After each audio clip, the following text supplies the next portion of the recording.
안녕하세요. 황금 언니입니다. 오늘부터 로봇 산업에 대해서 공부하고 거기에 대한 영상을 찍어서 올리려고 하고 있는데요. 오늘은 그 첫 번째 시간으로 로봇 산업의 대략적인 전반적인 사항들을 알아보는 시간을 가지도록 하겠습니다. 제가 읽어본 레포트는, 그러니까 보고서는 일단 첫 번째는 산업통상자원부에서 발행한 대한민국 로봇산업 기술 로드맵이라는 보고서를 읽어봤고요. 그리고 두 번째 참고한 보고서는 KB투자증권에서 하인한 연구원님이 작성하신 보이는 손이 만들 미래라는 레포트를 참조했습니다. 그래서 이 레포트 두 개를 읽어보면서 로봇산업 전반에 대해서 대략적인 내용들을 조금 알아보는 시간 지금부터 가지도록 하겠습니다. 대한민국 로봇산업 기술 로드맵에서 발행처는 산업통상자원부고요. 일단 로봇에 대한 정의부터 먼저 살펴보자면, 로봇은 상황을 인식해서 환경이나 상황을 인식하고 거기에 대해서 판단을 해서 동작을 하는 기계라고 생각하면 됩니다. 그리고 로봇 산업은 여러 가지로 분류가 되지만, 일단 전반적으로 기술력 우위가 있는 나라는 일본, 독일, 미국 등이 있고, 그 다음에 중국이 이 뒤를 따라가고 있는 상황입니다. 그 시장 규모로 봤을 때는 지금 중국이 최대인데, 최대라는 점이 지금 제조업 로봇 중심의 시장에서 중국이 최대 시장 규모를 자랑하고 있습니다. 이렇게 중국이 산업용 로봇의 최대 시장을 형성하게 된 계기는 지금 중국이 노동 집약적인 환경을 로봇으로 대전환시키고 있는 상황이라고 합니다. 일단 로봇을 구분을 해보자면 제조용 로봇과 서비스형 로봇으로 크게 두 가지를 분류하고, 이제 제조용 로봇 안에서는 지금 공장 자동화 로봇, 그 다음에 협동 로봇, 조립 로봇 같은 거 이렇게 구분이 되는 거고요. 그 다음에 서비스형 로봇 안에는 개인 서비스형 로봇, 그 다음에 전문 서비스용 로봇으로 구분이 되고, 이제 전문 서비스용 로봇 안에는 물류 농업 분야의 로봇, 의류 재활 쪽의 로봇, 그 다음에 안전 쪽의 로봇. 그래서 안전 쪽 로봇 안에 국방이나 원자력 관련된 로봇이 여기 안에 들어가는 구조입니다.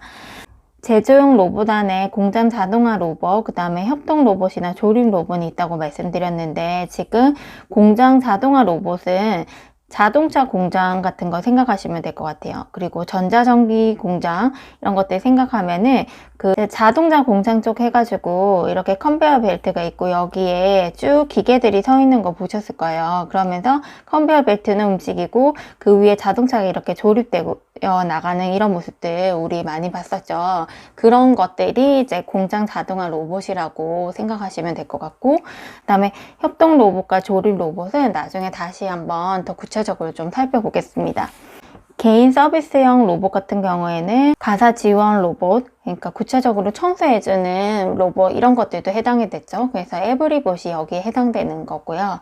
그 다음에 교육용 로봇, 그 다음에 안내 서비스, 그 다음에 호텔, 무인 호텔 같은데 안내를 해주는 로봇 그런데 개인 서비스형의 로봇이 최종 지향점은 인간과 소통을 하는 로봇이기 때문에 사실 인간의 언어를 이해를 하고 인간의 감정을 읽어야 되고 뭐 이런 것들 때문에 굉장히 기술 장벽이 높은 편에 해당된다고 합니다. 전문 서비스형 로봇 안에는 물류, 농업, 그 다음에 의료, 재활, 안전 이렇게 구분이 되고, 이제 말해서 전문 서비스라고 했으니까 특수화된 환경이나 아니면 전문화된 작업 등을 하는 로봇이라고 생각하면 되고, 이제 대표적으로 국방 로봇, 그다음에 원자력 발전소나 이런 것들 되게 위험한 환경에서 일하는 로봇 이런 것들 생각하시면 될 것 같습니다. 그래서 로봇 산업을 분류를 해보자면 제조용 로봇 산업, 그 다음에 서비스형 로봇, 그 다음에 로봇 부품, 로봇 소프트웨어 이렇게 크게 네 가지 산업으로 분류가 되어 있고, 마지막으로 표준화에 관련된 이슈가 남아 있고요. 일단 서비스형 로봇 산업 자체는 지금 급격하게 성장은 하고 있지만 시장 규모는 제조용 로봇 산업 쪽이 훨씬 큰 편이고, 여기서 주목할 점은 우리나라가 로봇을 만들기 위해서는 관련된 부품을 전부 수입해 와야 되는 상황이라고 합니다. 그래서 지금 로봇 부품화가 지금 국산화를 이뤄야 되는 게 가장 시급한 과제로 보이는데요. 그래서 로봇 부품 관련된 산업에 대해서도 좀 관심을 가지고, 그래서 많은 사람들이 관심을 조금 기울여야 되는 분야가 로봇 부품 산업인 것 같습니다.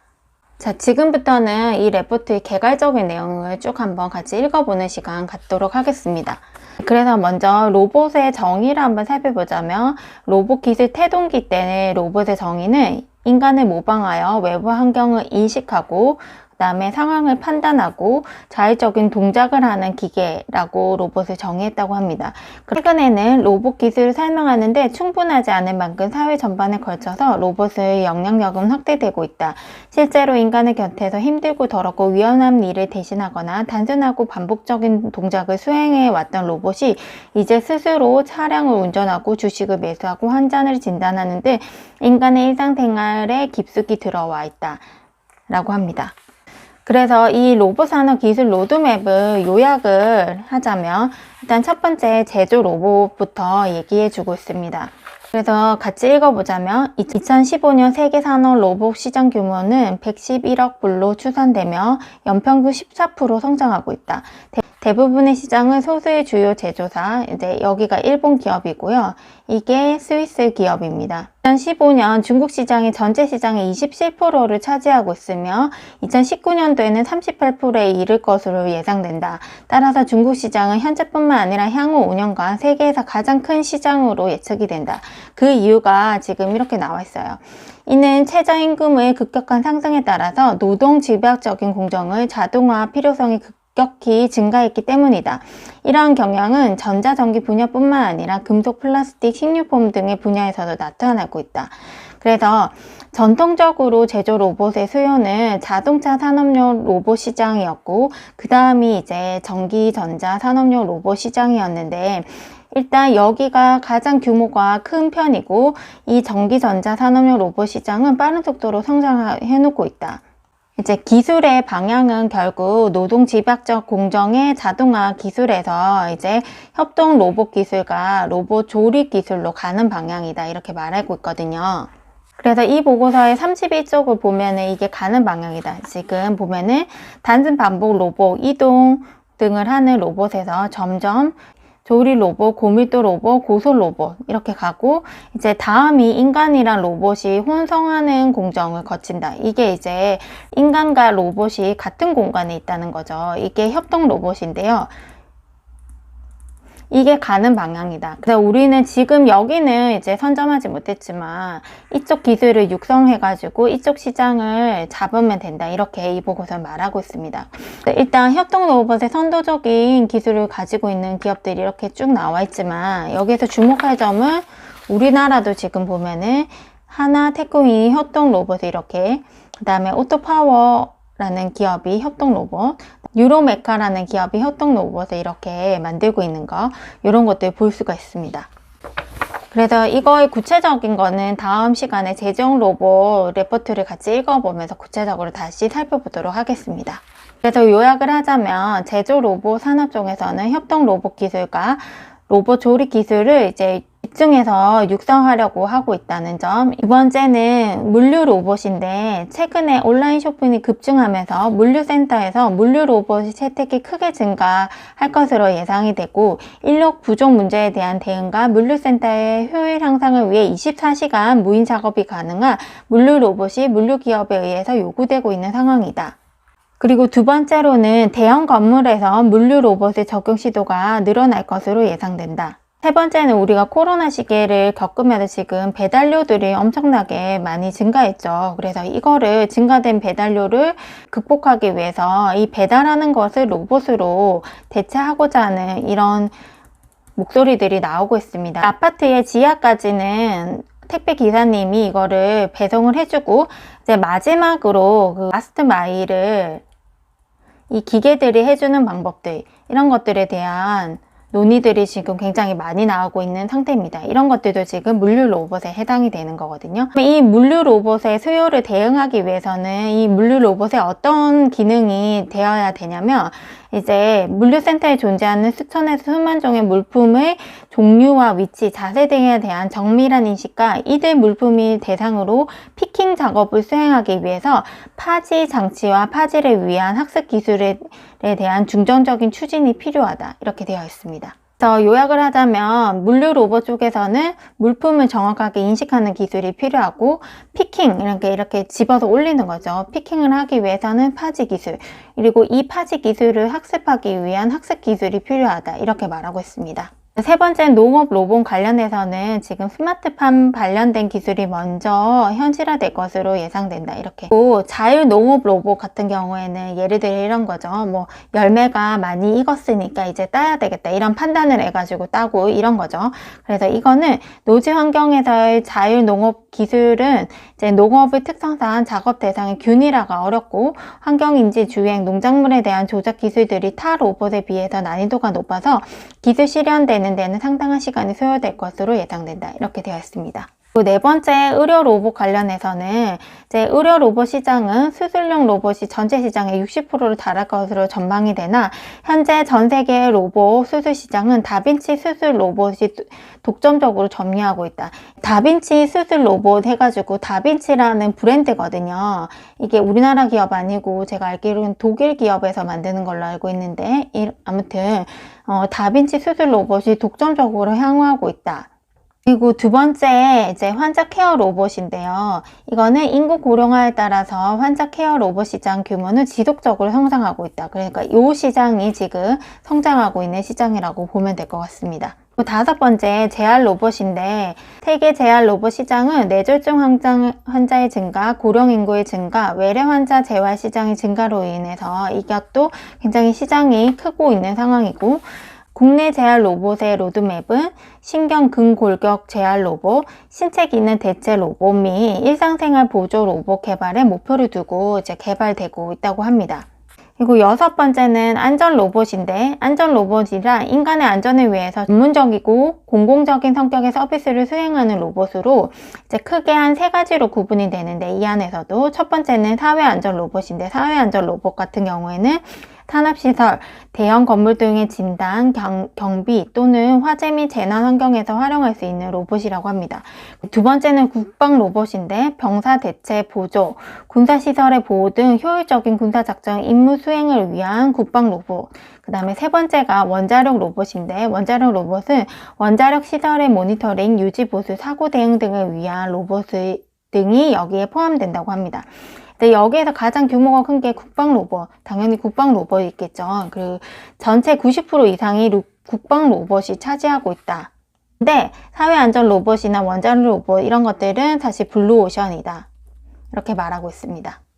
그래서 이 환경이 되게 고난이도 환경들이 굉장히 많죠. 그래서 활용 현장의 특성상 로봇이 자율 판단에서 문제를 해결하는 수준까지는 단기간에 도달이 어려우며, 완전 자율 로봇이 아닌 협업 개념, 그러니까 원격 제어이나 반자율 등의 로봇으로 우선 접근하고 수요자, 즉 소방관과 군인 등과 연계해서 장기적인 실적 확보 및 정책적 제도적 지원이 필요한 상태라고 합니다. 첫 번째, 개인 서비스형 로봇인데, 개인 서비스형 로봇은 인간을 대상으로 하는 서비스 로봇인 만큼 인간과 같은 지능과 상호작용 능력이 요구되어 기술적인 장벽이 매우 높다. 그래서 단기적으로는 안내, 접계, 엔터테인먼트 등 특정 분야, 전문 분야에 특화된 서비스 및 콘텐츠를 강화하여 상호작용 및 지능에 대한 사용자의 기대치를 낮출 필요가 있다, 이렇게 되어 있고, 일단 여기 읽어보면 이제 시장 성장 잠재력은 매우 크나 아직 가격 대비 요구 기능 성능을 만족할 수 있는 역량은 부족한 상태라고 합니다. 여덟 번째, 로봇 부품 산업인데 이게 지금 우리가 최우선으로 육성해야 될 산업으로 보입니다. 그래서 읽어보자면 로봇 부품은 센서, 구동기, 제어기 등 로봇 완제품의 성능과 신뢰성을 좌우하는 핵심 요소 기술이고, 로봇 완제품의 디자인, 가격, 성능을 결정하며 제품 경쟁력에 차지하는 비중이 절대적이라고 합니다. 근데 문제는 주요 부품의 국산화율이 이제 30%에 미치지도 못하고 있는 상태라고 합니다. 서비스 로봇 같은 경우에는 부품을 전부 다 지금 외국산에 의존하고 있다고 합니다. 그 다음에 개인 서비스형 로봇 같은 경우에는 외국산의 저가 부품을 연계해서 이제 탑재하고 있는 상황이라고 합니다. 그래서 로봇 부품 기술은 성능 대비 가격 경쟁력 확보에 어려움을 겪고 있기 때문에 이제 외산 부품 의존도를 낮추기 위해서 부품 시스템 기업 간의 국내 로봇 제품 부품 생태계 육성이 필요하고, 이게 제조용 로봇 부품 같은 경우에는 구동기, 제어기 등의 국산화 개발, 그다음에 고신뢰성 확보가 필요하고, 전문 서비스 로봇 부품 같은 경우에는 물류 서비스 로봇, 사회 안전 로봇 등의 시장 진출에 대한 관련 부품의 개발이 필요하고, 개인 서비스 로봇 같은 경우에는 뭐 이런 것들 해서 예고돼서 관련 부품 개발이 필요한 상태라고 합니다. 9번째는 로봇 소프트웨어 및 지능 관련해 가지고 한번 읽어보시면 될 것 같고, 시장이 거의 미미한 상태라고 이 보고서에는 이렇게 적혀 있습니다. 그 다음에 이제 표시나 관련된 이슈도 있다는 점, 이런 것들 한번 읽어보면 좋을 것 같습니다. 그래서 로봇 분야에 진출한 기업 리스트를 한번 살펴보겠는데, 시가총액 1000억 이상의 기업들입니다. 그래서 휴림 로봇 같은 경우에 시총이 가장 크고 493억, 직각좌표 로봇 등 제조 로봇과 퍼스널 로봇 태미 등을 이제 주력 제품으로 개발하고 있다고 합니다. 그다음에 유진 로봇 같은 경우에는 로봇 솔루션, 자율주행 및 지능형 서비스 로봇, AMS 기술 개발 등을 추진하고 있다고 합니다. 로봇스타 같은 경우에는 살펴보겠지만 이제 협업 로봇 쪽에 이제 특화된 기업인데요. 이거는 이제 산업용 로봇 제조업을 하는 기업이고, 지금 LG전자의 인수가 되었다고 합니다. 그다음에 러셀 같은 경우에는 이제 물류 로봇, 물류 공정 로봇을 개발하는 그런 회사라고 합니다. T-로보틱스 같은 경우에는 진공 로봇 전문 기업에서 자율주행 및 의료 재활 분야에 대비한 종합 로봇 기업으로 변화를 하고 있다고 합니다.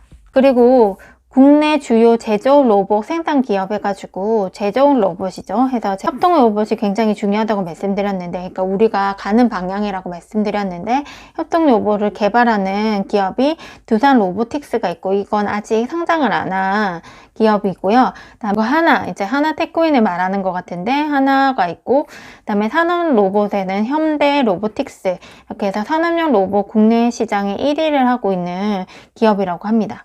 특히나 두산 로보틱스를 한번 더 구체적으로 보면, 두산 로보틱스는 협동 로봇 시장의 국내 1위, 세계 5위 업체라고 합니다.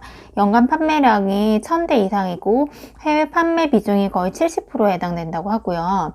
H 시리즈, M 시리즈, A 시리즈 등 총 10종의 협동 로봇 라인업을 가지고 있는데, H 시리즈 같은 경우 협동 로봇 중 가장 우수한 기술력으로 무거운 중량인 25kg도 운반이 가능하다고 합니다. 카메라 로봇, 모듈러 로봇 카페, 아이스크림 로봇, 튀김면, 쿠킹 로봇, 의료 보조 로봇 등의 다양한 라인업을 가지고 있다고 합니다. 그리고 두 번째 이제 부품 산업 쪽 살펴보면, SPG에서 로봇용 정밀 감속기 국산화 성공을 한 기업이라고 하고요. 3위 THK 살펴보면은 자동화 부품 시장 선점할 제품을 개발하고 있다는데, 이제 구체적으로 반도체 제품 제조 및 테스트 장비 필수 요소 부품 로봇 관련 기업들 살펴보면, 인간형 로봇을 만드는 레인보우 로보틱스 있고요. 인간형 이족 보행 로봇 플랫폼 전문 벤처 기업이라고 합니다. 의료용은 큐렉소랑 미래 컴퍼니 있는데, 큐렉소 같은 경우에는 정형외과 수술 로봇, 재활치료 로봇 등의 의료기기들을 만드는 회사고, 미래 컴퍼니 같은 경우에는 수술용 로봇 및 센서 사업을 하는 기업이라고 합니다. 서비스 관련해서는 로보티즈랑 그 다음에 에브리봇이 있는데, 로보티즈 같은 경우는 서비스 로봇 솔루션 및 로봇 부품 연구 개발을 하는 기업이라고 하고, 에브리봇 같은 경우에는 로봇 청소기 사업하는 쪽, 그 다음에 교육용 로봇에서 로보로보 있는데, 로보로보는 교육용 로봇 등을 만드는 기업이라고 합니다.